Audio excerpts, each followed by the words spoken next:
Hello, everybody. Give us a couple of minutes. We're having a technical issue, and I will start shortly.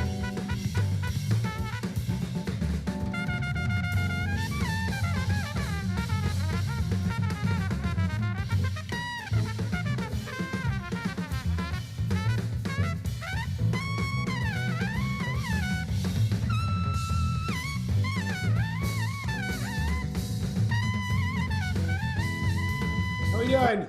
I'm well. How are you? Doing great, thank you. Do you usually have the music blasting before you get fired up for these things? Say again. I couldn't hear you. Wonderful music.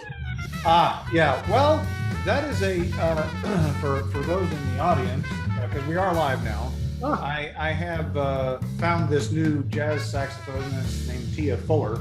My son turned me on to, and she is smoking. amazing. If you like that stuff. I love it. So I'm gonna turn her off and unshare my screen Oh man. so that we're it's just the two of us. Um, Hi, my friend. How are you? How are you? I'm well, thanks. Great. Folks, I want to introduce my friend and coach, Jacob Rupp. I'm going to do a poll question here quickly to ask why people joined today. But before we do that, give us the 2-minute version of who Jacob is. Who are you? What do you do? First of all, you look born to do this, so congratulations on that. I wear a couple different hats. I call myself an executive performance coach, but I've been a rabbi for about 15 years, and it's actually getting more than that as well. But I'm exceptionally passionate about helping leaders and motivated individuals who usually wind up being leaders kind of get out of their own way and sort of materialize the things that they want and that they feel like inside of themselves in their lives and their business and with their family. Obviously, that's just because I love doing that for myself and have been on sort of my own journey with that. I have 4 children. I've been married for. I'm going to get in trouble if I get the years wrong. But old enough that I have a 13-year-old. She just turned 13 yesterday. Daughter. And my wife and I have been married probably about 16 years, I think. And living now, thank God, in Arizona, having moved from Minneapolis, originally from California. And I think that's about all of me in a nutshell. All right. Well, beautiful. I love it. So I'm going to start off with a poll question. And the question is, why did you join today?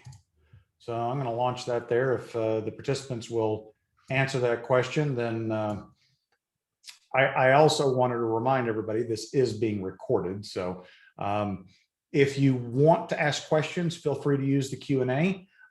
If you want to speak, raise your hand and I will get you online, but it will be recorded for posterity. I'm just upset I can't vote in this because I just wanted to see Christian and Jacob's face. Right. And I think, that's funny that that's the majority of the answers right now. I don't know what that means. So maybe and maybe people didn't have an expectation. The polling questions, by the way, are anonymous. So, feel free to answer fearlessly.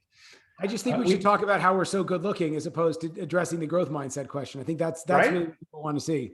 Right. Well, I mean, you can see me any day. All right. So I like the very first answer. What exactly is a growth mindset? Carol Dweck is the famous psychologist, and I was quoting her. She's a psychologist from Stanford, and I was quoting her for years before I actually read her book, Growth. And I recommend the concept is so great. I thought I didn't have to read the book. The book was actually better than, no, it's called Mindset, not Growth. Mindset, Carol Dweck, Mindset. But the book was phenomenal.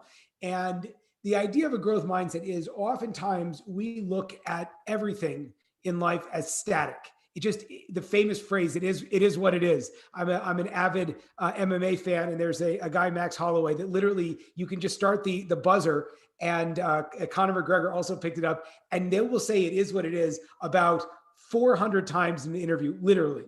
And as much as we love them, they're wonderful fighters, but as a psychological construct, it's really not true. It is what you make it in a lot of cases. And so there are, again, and you look at applies everywhere, when it comes to health and fitness, when it comes to business.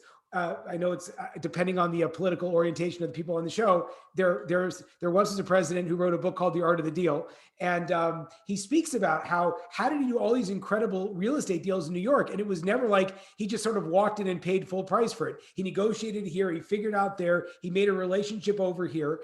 And so the more that we look at our lives, and again, I'm coming from a very strong religious construct also, so I appreciate the potentially inflammatory nature of this concept. But if we look at just about everything as flexible, and we look at just about everything as we create an idea and then that sort of manifests, and again, since we go on the biblical route, this idea that you see in the book of Genesis that God gives the ability to name the animals and people and God to Adam, right? Adam and Eve, the human construct, which essentially, from my understanding, is people are unique in being able to understand things and sort of set a context by which they view the world. So the growth mindset is, am I able to change my circumstances, or do we take a more classic perspective and am I locked into where we are?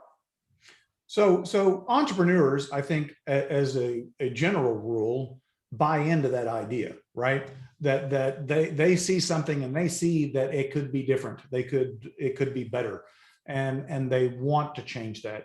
What do you see? So assuming that most entrepreneurs have this disposition to a growth mindset, what are some of the things that you see that are challenges to entrepreneurs around that? So yeah, I believe you, Jacob.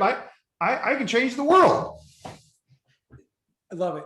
So one of the biggest challenges, and this is across the board, and I can't tell you, I literally see this with just about everyone, and myself included, is that the people that are the best at doing this for other people or for their business, oftentimes will have the most difficult time doing it for themselves. So, you can have a guy that could, I will organize all of your finances and this, that, the other thing. And the guy's financial situation, he might be missing a huge piece. Or I find for myself, I'm exceptionally gifted at helping other people get clarity, but I feel very often unable to get myself clarity in the couple of different things I might be working on. And so the idea of appreciating that we ourselves are a system and we ourselves are going to be kind of ruled by the same thing that we see everything else. So the biggest challenges I see oftentimes with entrepreneurs is they can take an approach to life, to business, to the problems that they solve, but they have a tendency turning that focus on other parts of their life or other things within their teams. So it's not getting the support oftentimes that they need to truly open up, in a broad perspective, all of the different parts of their life and from all of the different perspectives that they'd want to go. So again, the classic example is, I can build a successful business, but my family life falls apart. Or I can, not be able to, I can get in great shape, but then I can't launch my business. So you'll find a giftedness in certain areas. And it's so much so that we almost, in certain media circles, like we almost, we not fantasize, but validate and accept that if I'm exceptional in one area, it means I'm not going to be exceptional in another area. And if you go from that perspective, that's true. But the problem is if the other area is something you care about, so like, why is it just because you're exceptionally successful and gifted in one area doesn't mean that you can't open up and get good at something else? Does that sort of answer the question? No, I think so. And I think in my personal example and experience, I remember one of my mentors, although he's younger than I am, Pish Patel, I asked him, I was considering forming a board of directors for my company, an external board of directors to get advice and guidance. And he said, you know what you need? And I said, what? He said, you need a coach. Now, he said this probably about 18 months ago. And you and I have been working since September or October. And what's fascinating to me is this idea behind your subconscious and your intent. And I firmly believe that what he said to me, although I processed it when I heard it, I didn't act on it until I was exposed to you. I didn't go out looking for you, right? And so when I was introduced to you, I didn't even then put those two together. It was only after working with you for several months that I said, huh, I remember now what Peach told me to do. So I have another polling question here. Do you mind before we do that? Can we just reflect on that? Because that's also something that's absolutely, go ahead. So a lot of times, one of the, call it a curse or call it a blessing of the modern day, is the speed of data.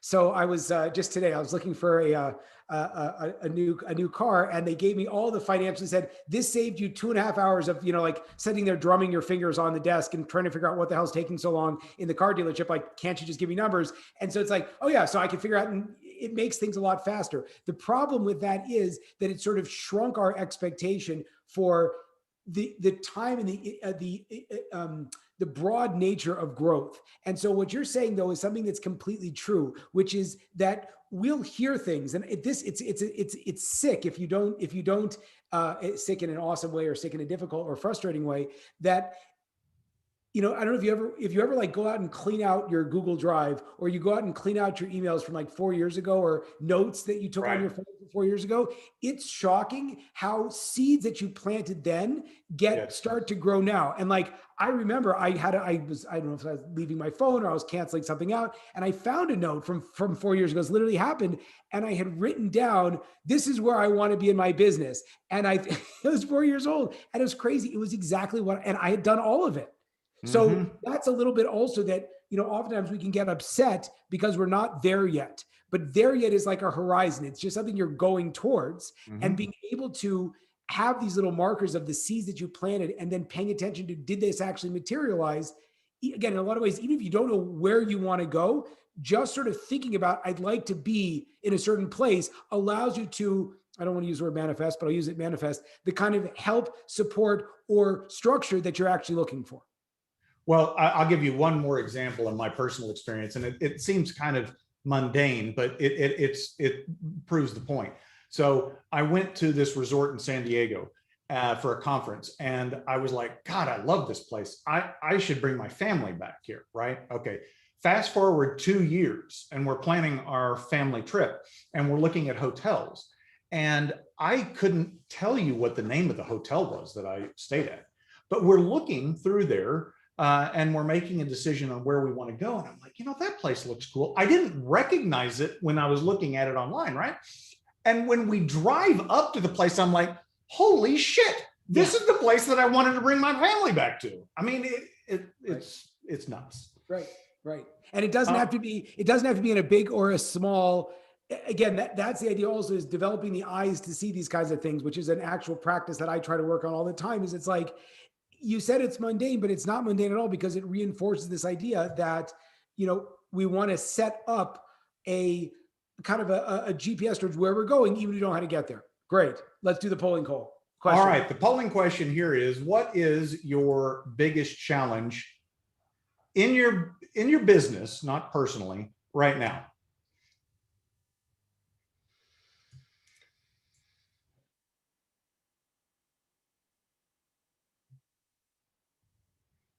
Okay. So we've got we're kind of all over the board here. We've got revenue growth, cash flow, where to go from here. I think one of the things that I've experienced, and I see a lot of business owners struggling with, is they try to treat the symptom. They don't get to the root cause. And so if you're talking about revenue or profitability or cash flow, they most likely have a common cause, right? And, looking at those things, you might say, well, it has to do with finances, right? I mean, it has to do with cash flow and growing the top line or growing profitability. But reality is that it's never those things. To me, those financial things are a reflection of what you and your business are doing underlying. So I like the person that was brave enough to answer where to go from here. So I'm assuming that you are seeing a lot of people out there in the last year that are struggling, right? Maybe the business isn't that bad, but it's just everything else that's going on in the world and the uncertainty. And how do you address that with entrepreneurs? So first of all, I love what you just said, and I think that that's so important. Is that oftentimes this specific challenge? Again, there's two ways. This comes a great book by a guy, David Hawkins. He wrote it called Letting Go, and one of the principles of that book is that instead of circumstances causing our feelings cause our circumstances. And if you and it's a perpetual problem. I mean, that's a deep idea. I'll let that sink in. We'll let that ruminate. Right. So again, you could say, such and such a thing caused me stress. Such and such a thing caused me anxiety. My boss is such a jerk, and therefore I hate him, and therefore I feel terrible. And the interesting thing is, if you follow yourself or other people around, that a lot of things causes them anger. A lot of things causes things stress. And what happens as a result of that is that they solve the specific challenge, but the thing that they are really trying to run away from doesn't go away. I actually had just today a call with again, one of the things I mentioned to Christian in one of our conversations was a lot of the people I spoke to, and again, I appreciate that I work with a very specific niche, and this is not across the board, but pretty much all of my clients, except for one who had a business that was literally in like public spaces, their businesses all did very well in COVID. And I think that's sort of what you saw was a very running away from the middle class. And a lot of people got really, really screwed. And a lot of people became very, very wealthy. And I think it's only sort of going in that direction more and more.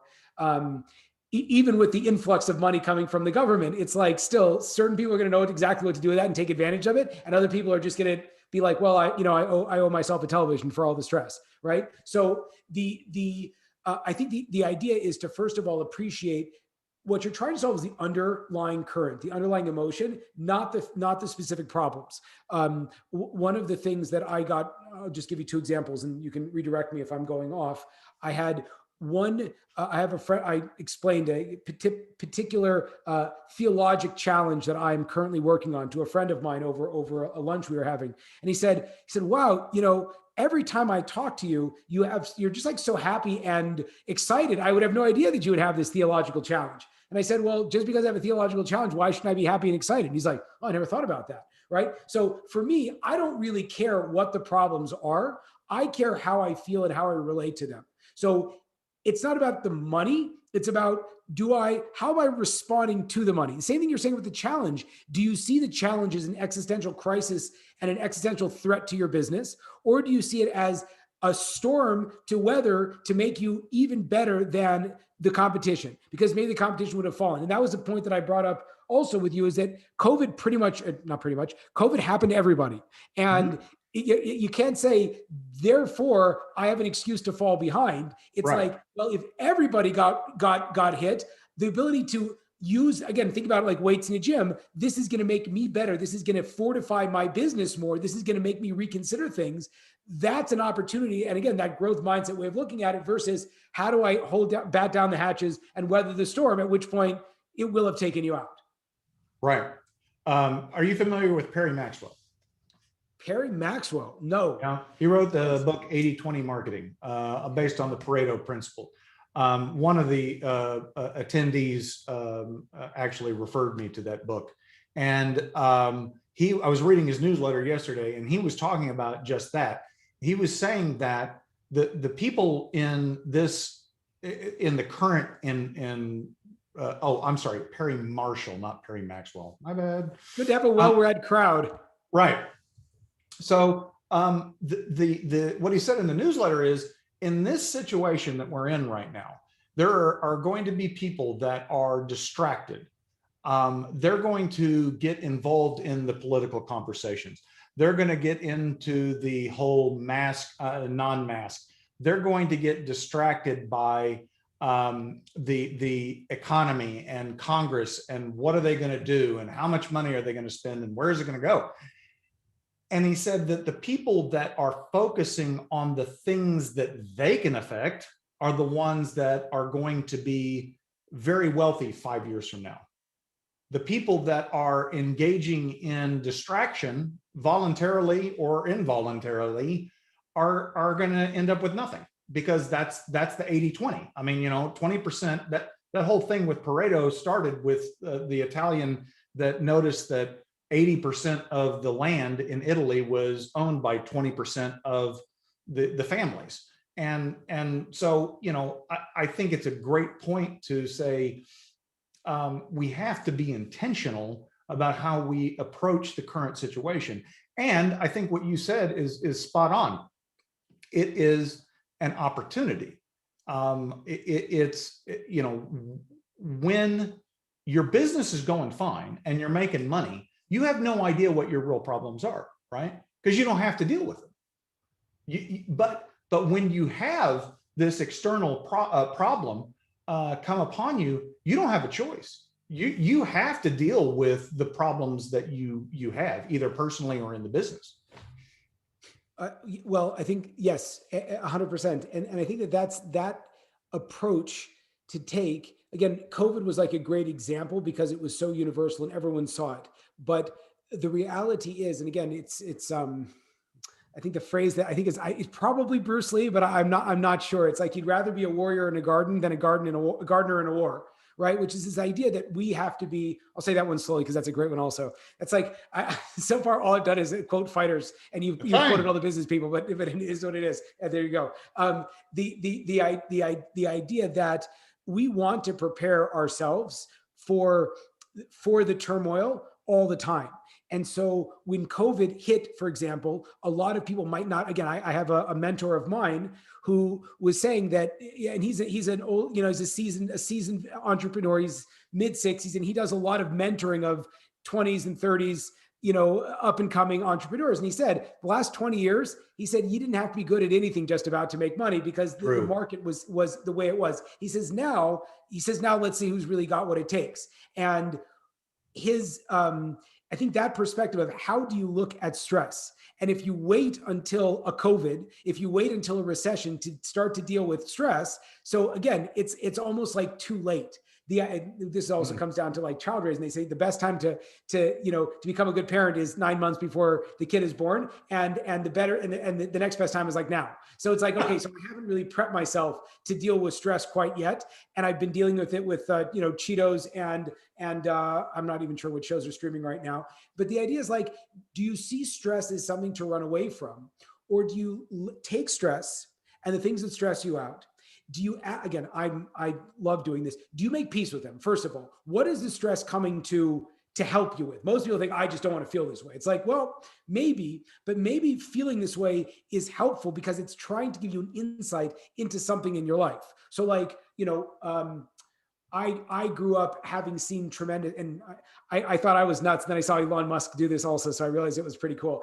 Elon Musk says, as he was in his book, he talks about as he was raising capital for his second his second factory that turned out the Model 3 batteries, at which point that was when, again, until the IPO, that was when everything was flushed. There was so much cash. And he's like, maybe I should start raising funds again. And he's like, I never feel like I'm going to have enough money. He says, I think that came back to my grandmother that was affected in the Irish famine in the 30s, something like that. So the interesting thing is we carry a lot of these traumas inside. I also had a very volatile financial background growing up. We were comfortable, and then my dad took off and the money disappeared and whatever. And so I'm always sort of worried about that. So whenever I would feel I'd have like a big windfall, something, and I'm feeling good, I have this terror it's all going to go away. And I spoke to a coach of mine about that, and he said, that's your leverage, that you're not going to get sloppy. It's not a bad thing. Don't try to go to a place where you have so much abundance that you never feel like the bottom's going to fall out. Rather, appreciate that for what it is. It's not true. It's not true you're going to wind up, again, who knows? But it's like, it's very unlikely we wind up completely destitute in the same places a lot of people started. On the flip side, realize it's teaching you, be careful with your money. Don't be, just don't be flippant. Right. Don't buy the huge mansion then stop working. Like, just so you make a negative a positive by using it, exactly, as opposed to avoiding it or ignoring it. Leverage it, learn to love it, and learn to love stress in general, and ask questions about it as opposed to medicate it and get rid of it. Make it your friend.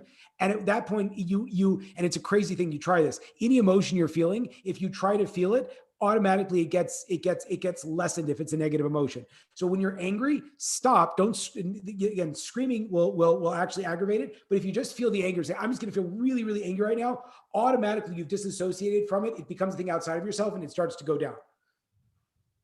Brilliant. I'm going to ask our next polling question, which is, how was 2020 and what do you expect for 2021?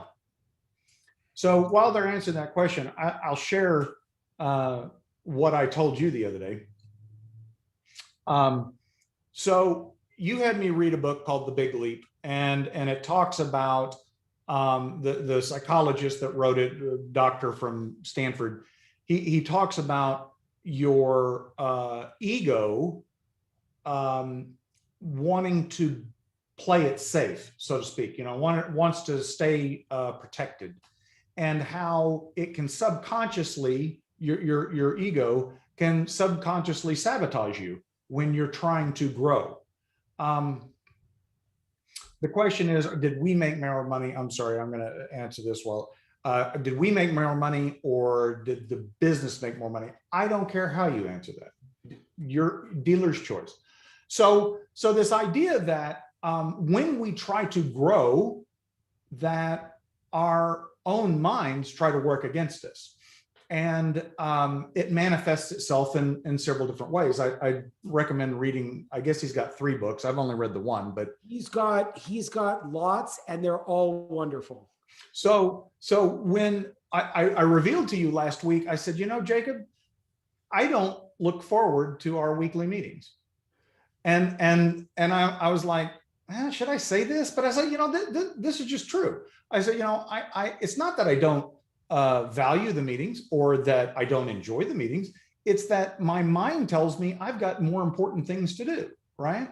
And I also noted that sometimes I felt that way when I was having to go to my entrepreneurs organization forums that I've been part of for 10 plus years. I love those people. I love our time together. I always value it. But sometimes before those meetings, I'd get that feeling like I got more important stuff to do. So if you would talk about your mind working against you. Well, I think that again, it's this idea of making peace. Great. So I just wanted the poll results. Just to notice that most people made more money or stayed the same, and everyone's bullish about the future. So that's excellent. Yes.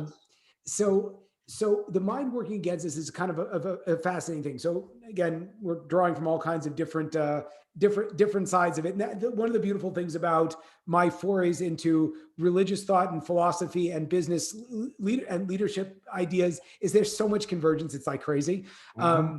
And so again, you want to call it, because we come from a biological standpoint, that, we came from a much more unstable place, and therefore we have to be kind of always on our guard. But I think if we even come from a more, let's call it, religious perspective, and the idea of there's a concept, I believe it's in Proverbs, but I could be wrong. Krishna will probably be able to get a line and verse for me. But it says that people were born to toil. And so there's this Mm. idea that the nature of our lives, and again, now I'm way off the grid, but there's one of the from a Jewish philosophic position, angels and people are very different. And the nature of an angel is to be static and just do exactly what it's supposed to do. And the nature of people is to be consistently pushing and growing and struggling and working. Mm. And so the interesting thing is, if based on that perspective, again, the idea that the mind, again, Gay Hendricks primarily pulls from Taoist and Stoic philosophy, but this is very much in line with the monotheistic approach also, Gay Hendricks is the author of The Big Leap, by the way, for context. Yes. But this idea that we were born to struggle, we were born to toil. So that's what it's all about. So now the question is, do you want to look at that constructively, or do you want to look at that as a liability? I think that's at the end of the day. So the mind works against us, but really the mind doesn't work against us. The mind enables us to reach our purpose. Just like oftentimes people would say who are married, marriage is a struggle. Yeah. And what's the point? It's supposed to make you better, right? It's supposed to create better people coming out of the process. Children are a struggle. 100%. The business is a struggle. 100%. Find me someone. I get reality checked from my coach quite often. You know, I was looking at one particular coach's results, and I was looking at my results, and I came back and I said, "What's the deal? Where am I off?" She said, "Look at the profile of the people that you're comparing yourself against." I said, "No problem." She said, "Are any of them married parents with children?" I said, "No." She says, "Are any of these people have like sustained long-term business growth, or do they have like, is this just like one or 2 months?" I'm like, "Yeah, I think it's just probably 1 or 2 months." She's like, "Great. Do you see how their quality of life is versus your quality of life is?" I'm like, "I don't see that." So the interesting thing is that we have a tendency consistently to resist these things. But if you look, as we get older in life, having taken on more responsibility, people depend, people who work for us, work with us, businesses to grow, marriages, children, family, investments. These are all things that, if approached from the perspective that struggle is beneficial, you're going to get that person at the end of their life who actually lived a life of growth and actually became someone fundamentally different than the person that just started out, so to speak, with a twinkle in their eye and all their life ahead of them. Well, and I think one of the things entrepreneurs specifically don't do enough of is reflect on their success and acknowledge their success. Just seeing where you were versus where you are, and having that perspective that you have done this and you will do it again. Yeah. Not just arriving to the day with, can I do this? Well, of course you can. Look where you did it. But we as entrepreneurs, and that's why I love EO so much, is because it engages you with like-minded peers. Oftentimes, entrepreneurs and business owners don't have that connection. They're out there on an island, and they don't know. Yeah, these feelings are normal, and it's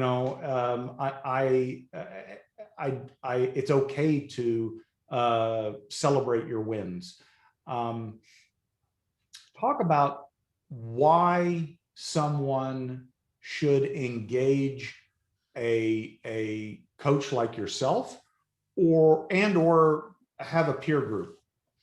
Well, it's interesting. I thought I kind of going back to some of our former conversations. If you feel like you're on an island, something has gone wrong, because none of us are on islands, and none of our journeys specifically. Again, that's such an interesting thing. That was like kind of one of my like big, opening my eye moments. It's like I had a very specific niche that I worked in and I knew well, and I didn't really talk to anyone outside that bubble. I worked as a rabbi at UCLA, and what I realized as soon as I started talking to like business people, entrepreneurs, I was like, oh my gosh, a lot of things that I'm saying here are relevant over here. And a lot of the things that I know, like that's over here. And so I had built an island for myself, but that was of my own device. And I think that was kind of reflecting a lack of maturity. So even if, again, it is super valuable. I actually have a client right now that I'm working on with this. And this is, again, I'm sort of like throwing out benefits of this as it goes. I have a client who is one of those island type of guys. everyone who works from him, everyone who he's surrounded by, either more or less eats off his table. So it's always like, what can you do for me? Or you have to do this. And of course, the reason why they have to do that is it's going to, well, make the people who are giving him the advice wealthy. Surprise, surprise. The lawyers, he's unfortunately going through a divorce right now. So the lawyers want to stay on for a long time. They want to, and it's like, well, of course. And all of his investors. Right. So the idea is, for me personally, I said, you have to be around other people who are successful that don't need anything from you. And he has a very hard time making decisions. So I said, let's get you around people they are by nature very decisive, right? So there's this idea that if you're on an island, recognize that that's a problem. And even if you do end up talking to your kids or your spouse or the people that work for you, realize if you engage them on a human basis, they're going to be going through the same kinds of struggles, just in different arenas. So that's an important insight to say. You don't have to flush your friend group to just connect with people more. That being said, the value in my perspective, and I talk it because I live it so much. I'm like a race car in the fact that I have so many people that are working on me all the time. People make fun of me, and I invest a ton of money in it. But as a result of that, I've been able to build the level of my business, my insight, and help my clients the way that I'm able to. Because at the end of the day, it's like, I believe if you believe in your potential and if you believe in the vision of what you want to create, you don't want to spare any time or expense getting to there. Because again, going back to that, we talked about a growth mindset, but this abundance mentality, it's like, again, same thing. I have a friend that was telling me, it's a good idea. If you want to buy a car, for the record, I'm in Arizona right now. He said, maybe Alabama has better deals. And I'm like, by the time I've driven to Alabama and brought the car back, I could have made possibly the price of the car itself, right? So it's like, how do you invest in what would it look like? Again, I have to do all of this work. It's like, again, not to current company included, right? You have a wonderful, kind-hearted, amazing businessman who wants to jump in and help the employees that are working really hard. And we'll work late hours to help the people. And the idea is like, do you have to be doing this? Or if you do what you're supposed to do, you could bring in so much more help for the employees and you could keep going on and doing what you actually ideally want to do. So that idea of being in touch with your potential and what you want to build, and then surrounding yourself with and engaging people that are going to help you get there and get there faster, I can't think of any more valuable resource in the world, because you will create so much more coming from that place versus hanging on, batting down the hatches again, and just trying to handle it yourself. Well, yeah, I mean, it's kind of like we discussed, and I've had this discussion with my team, my leadership team, is it's real easy to be busy, right? It's real easy to feel productive, doing the things that you're good at. They may not necessarily be things that you love, but they're things that you can take some satisfaction in completing. And it's easy to drift into that space when you are feeling unsure, in times like this. So it's easy to just focus on the things that you can get done that are producing some value, rather than saying, you know what, is this really the highest and best use of my time to get where I want to go? Yeah. And that question is everything. And I think it, and also it's that idea of, again, going back to the idea of a coach or a mirror. There's I don't know if you feel this way, but a lot of times people will wonder what business they're actually in. And again, going back to, I mean, that's a fundamental question we all have to ask, but especially when it comes to like people that are involved with investments and money managers. I was talking to a client and he was telling me he said, I don't know if I'm making this guy as much money as he could do it by himself. And the bottom line was, the guy was paying him so that a competent, reliable person could try to do the best job he can. So this other guy didn't have to. It's because this guy could be going over his balance sheet. And again, this guy might make more money. I said, you're in the business of providing peace of mind and expert advice. And you hired a team who was going to use your investment strategy to try to make this guy as much money. But the reason why he hired you wasn't so that you would make more money than he could make. You're in the business of giving him peace of mind and letting him focus on things he wants to do. He's not an investment manager. He just wants to go play golf or something like that, right? So want to go ahead. Well, no. Well, I was just going to add on to that I think one of the commonalities most business owners struggle with, and we have struggled with it over the years, is just that question. What business are you in? Where is your real value? And as you grow, as you want to expand and scale, the reality is you have to get more and more specific and more tuned into that, because at the beginning you don't have to be real clear on it, right? But as you grow and want to involve others, employees, and you want to scale, you have to be hyper focused on what it is. I think about Vern Harnish's example in Scaling Up, and I don't remember the company's name, but it's a commercial dishwasher manufacturer, and their niche is hotels that and high-end restaurants that want to have clean glasses that not are clean but look clean, right? So their whole thing is, they come in and set up water filtration systems and all this. It's a package deal, and they have like 80% market share. Why? Because if I'm opening a Marriott, there's no bidding. I know exactly who I'm going to call because that's what I want, and they deliver it. But I think we have this tendency as business owners to want to help everybody at the same time, and the reality is that saying no is the key to growing, right? Say no, and also being open to being open to the idea that I have to, this is going to sound terribly self-serving, but I have to do what I want. And that's also difficult because it's hard to tell people no. And there's also this limiting belief that if I don't tell everyone no to things that aren't entirely in line to what I want, somehow I'm going to miss out. But the reality is, again, if you look at the older we are, the more we are able, hopefully this is how things are supposed to go, right? The more that we can get clear and go deep into the areas that really speak to us. And the biggest tragedy I've found for some folks is they get to a certain age and they've been so good at one thing, but the thing that they're good at, they don't really care about, right? And so that's that differentiator. Are you looking just to exit, or are you saying like, no, I'll exit, I don't exit. I'm going to probably be doing this for the rest of my life though, not because I need to. And that's where, and again, I always talk about it. It's like, we kind of, I'm from California. So I remember having a conversation with a Christian when I was sitting in Venice Beach. And we're like, that's where the artist is. The artist is, wandering around Venice Beach, the Hollywood Hills. The artist is the entrepreneur. And so the artist is going to paint because artists paint. Right. So the entrepreneur is going to create businesses, not because they need the money, but because that's how they create. And that's how they express their value to the world. You quoted Bruce Lee. I will quote another Bruce Lee. He said, I'd much rather, I fear the man that has practiced a punch 1,000 times than one that has practiced 1,000 punches. That's who he fears. So I want to open the floor to questions from the audience. The Q&A button is available.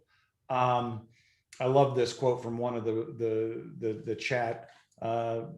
This participant said, saying yes is easy. We define ourselves by what we say no to.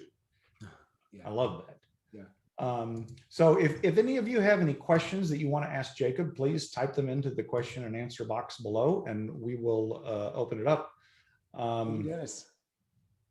Do you have any parting thoughts? Words of wisdom? Well, now you put me on the spot. I know. I think that success is a horizon. I think success is a horizon. And another amazing quotable from my coach was that there's no, she's very close to Dan Sullivan. So I have a feeling it sounds like a Dan Sullivan quote. I feel bad if I don't give her the credit. But she says there's no impossible goals, just impossible timelines. And I think that concept is such a calming factor, because the idea is that we can accomplish whatever we want if we just take, again, same thing. I think it was either John, I think it was possibly John Adams or Benjamin Franklin or Ronald Reagan. I'm not sure which one. It says, as long as you can get anything done, as long as you don't care who gets the credit. right? Which is Right. this idea that we have a tendency to think in a box, and that's only because we're kind of relying on ourselves. And if we open up the box and we say, and this is how I usually will pose questions to clients or to myself, it's like, if I give you all the support and resources that you need to make anything happen, what would you make happen? Because we always think to ourselves like, oh shit, if I have to go do this, I'm gonna have to go out and sell, or I'm gonna go out and raise money. I don't want to raise money, right? Or, oh man, I'm gonna have to work more hours. I don't want to work more hours. It's like, no, I'm giving you all the resources. So you could put a system in so you could work the 3 hours you want to work and still have that. The question is, how do we do it? Who do you need to do something like that? So if you have that, again, going back to the growth mindset, the abundance mentality, this idea of what would I accomplish if I had all the support and help I needed, and the timeline was moving out, right? Because most of us hopefully aren't on our last days on earth. And if so, we might as well enjoy it anyway, right? So it's like, if I have a longer timeline, what do I want to create? And also, again, thinking that it's not about the exit or the dollar amount associated with what we do, but the kinds of people we are and the kinds of lives that we're living. And if that's the approach, it's like all of a sudden everything becomes a lot more fun. Yeah, I mean, I think that's just spot on. I think that if like Elon Musk, he said, we're going to have self-driving cars at some point in the future, so why not now? I mean, that was exactly his mindset in starting it. So, it is getting out of your own way, right? That's what you started with. All right, so we don't have any questions from the audience, but Jacob, I love our time together, even though I don't always look forward to it. I love our time together, and I appreciate you being here. Thank you very much, guys. It was a pleasure. Hopefully this was valuable. And Christian, thank you so much for everything. You are a very valued friend and an amazing individual. So thank you so much. I'll wave until the camera goes by. Thanks.